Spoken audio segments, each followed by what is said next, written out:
on Aibak. So now coming to the Iltutmish is one of the second ruler of the slave dynasty or the Ghulam dynasty. He belongs to Ilbari family and he was a slave to the Qutubin Aibak. He was the successor of Aibak.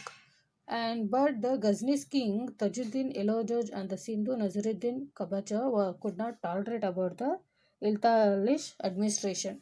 So these Iltutmish defeated them and conquered the Ratnambor, Jalur, Ajmer, Sambar, Gwalior, Malwa, Ujjain, Kanauj, and Varanasi. These places. Many historians regarded the tales about the Iltutmish to be the first real ruler of the Delhi Sultanates, and he was the as after the sudden death of the Qutubin Aibak, his son became the Sultan. However, he was replaced by Iltutmish. Iltutmish is the son-in-law of Aibak.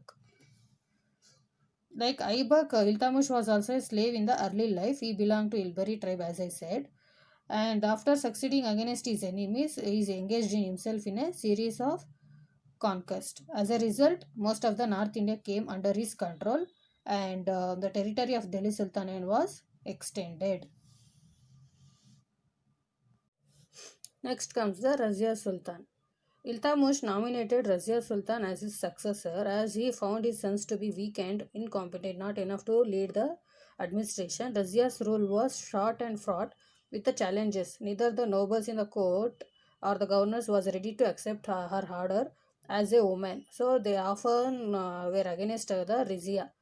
Although Razia was successful to a certain extent, and as Iltutmish son Rukbuddin Firoz was not enough to handle the administration, his daughter Razia Begum became the successor to his after the Iltutmish, and she was the first woman to ascend the Delhi throne. She earned the title of Sultana. What title?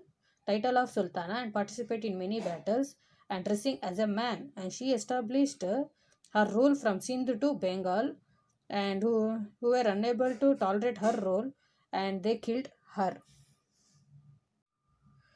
Coming to the Naziruddin Muhammad, another one of the slave who worked under the Qutubin Aibak, after Qutubin Aibak and Iltutmish and Razia Begum and Naziruddin Muhammad was the youngest son of Iltutmish. So he was made the Sultan in 1246 century. In his 20-year reign, the real power was lying in the hands of the Chachal Ghani and its leader Ghiyazuddin Balban. Because as he was the youngest son of Iltutmish and he was not able to rule independently during his 20 years, he was performing all his administration under the hands of the Chachal Ghani and his leader Ghiyazuddin Balban. So after the Naziruddin death in 1266, Balban became the Sultan and ruled for next 2 decades. So now coming to the last one, that is Balban. Ghiyazuddin Balban was one of the most efficient ruler of Delhi Sultanates after the Naziruddin Muhammad. During his rule, he established about authority of the Sultan, and he was a part of he was a slave of Iltutmish, and he was a part of Turkish slaves group as well. Due to his loyalty and intelligence and good qualities of this, he became a part of Turkish slaves group. By the help of the Turkish Sardar, he became the Sultan of Delhi, and he killed the Razia Sultan with the help of the by taking help of the Turkish Sardar. Balban controlled the misrule of the disobedient of the Turkish once before he took the help of the Turkish Sardar in order to become the Sultan of Delhi. Later again, due to the disobedience of the Turkish Sardar, he controlled their misrule of disobedient and he defeated them, and he rebuilt his army with the support of the military general.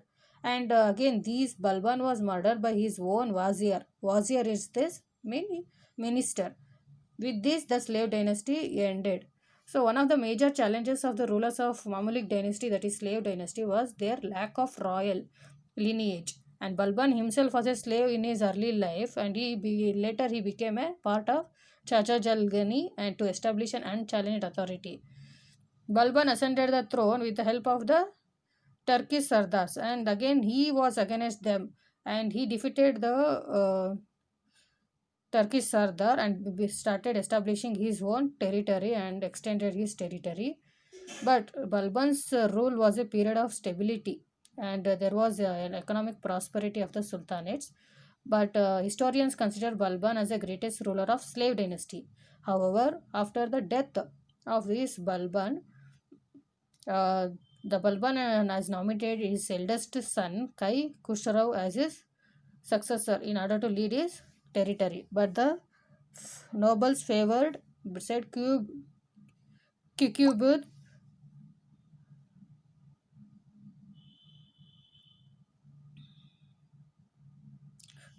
to who was a son of an independent ruler in Bengal. Qberts ascended the throne of Delhi with the support of the nobles, and the power between the nobles characterized the Mamluk dynasty. Finally, Jalaluddin Khilji, an Afghan noble, took the control of Delhi Sultanates in 1219 CE, and rule of the Mamluks came to an end. So, students, in today's class, we begin with the new chapter that is about the Sultans of Delhi. Under that, there were five dynasties: the slave dynasty, Khilji dynasty, Tughlaq dynasty, Sayyid dynasty, and Lodhid dynasty. The first one was the slave dynasty. Under this, we come across Qutb Aibak, Iltutmish, Razia Sultana, Naziruddin Muhammad, and Balban. These are the five rulers, and we studied about them in detail. So in next class we will be studying about the Khilji dynasty and who are the rulers under the Khilji dynasty. So there are certain difficult terms and words in this chapter. So please practice the words and rewrite it and learn the spellings and complete the worksheet. Thank you and be safe and be healthy.